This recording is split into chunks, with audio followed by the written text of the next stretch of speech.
Il était une fois 3 frères qui voyageaient le long d'une route solitaire et tortueuse au crépuscule. Minuit. Maman disait minuit.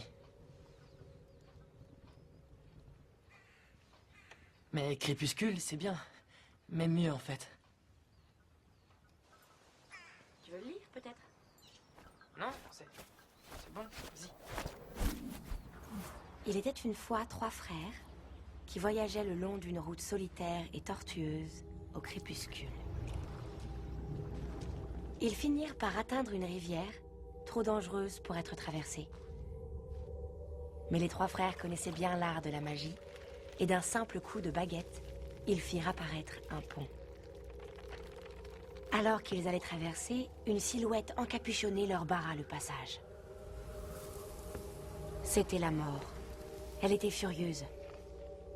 Furieuse car d'habitude, les voyageurs se noyaient dans la rivière. Mais la mort était rusée.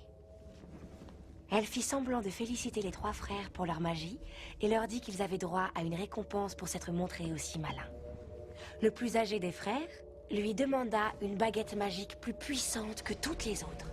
Alors la mort lui en fit une avec une branche d'un sureau qui se trouvait là.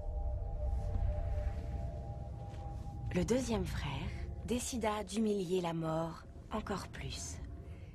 Et il lui demanda de lui donner le pouvoir de ramener les morts à la vie. Alors la mort amassa une pierre de la rivière et la lui donna.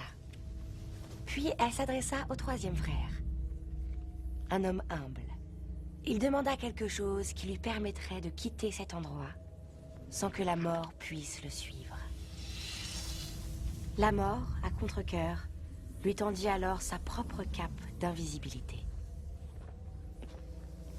Le premier voyagea jusqu'à un lointain village où, grâce à la baguette de sureau, il tua un sorcier avec lequel il s'était querellé autrefois.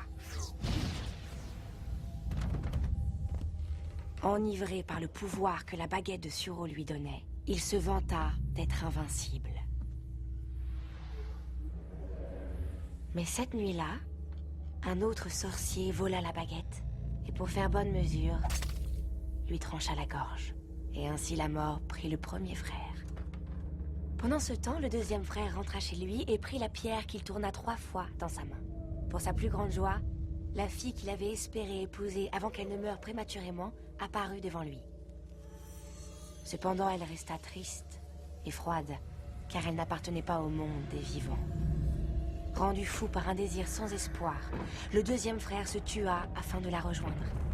Et ainsi, la mort prit le deuxième frère.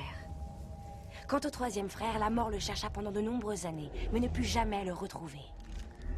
Ce fut seulement quand il eut atteint un grand âge que le plus jeune des frères enleva sa cape d'invisibilité et la donna à son fils.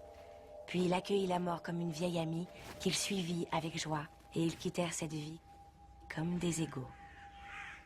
Eh bien voilà, c'est ça. Ce sont les reliques de la mort.